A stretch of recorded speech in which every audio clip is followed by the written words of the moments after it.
जगतसिंहपुर थाना सदर बड़ बजार निकट में जड़े प्रभावशाली निजर घर कम नाबालक मानक कार्य नियोजित करते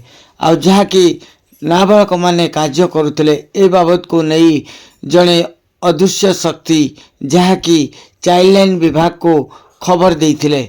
खबर देवा पर घटनास्थल में चाइल्ड लाइन कर्मचारी पहुँचवा पूर्व कार्य नियोजित करिଥିବା व्यक्ति नाबालक मानक घटनास्थल खसाई देते। तो ये प्रश्न उठे चाइल्ड लाइन विभाग को कौन सी व्यक्ति यदि अभियोग करे ता पूर्व कार्य नियोजित करिଥିବା व्यक्ति को किभली जना पड़ा एभली कार्य को नहीं बा एभली चाइल्ड लाइन को नहीं एक संदेह सृष्टि होइछि। एठी प्रश्न उठे नाबालक मानक कार्य नियोजित करिଥିବା नहीं अभियोग करथिले आ अभियोगकारी अभियोग को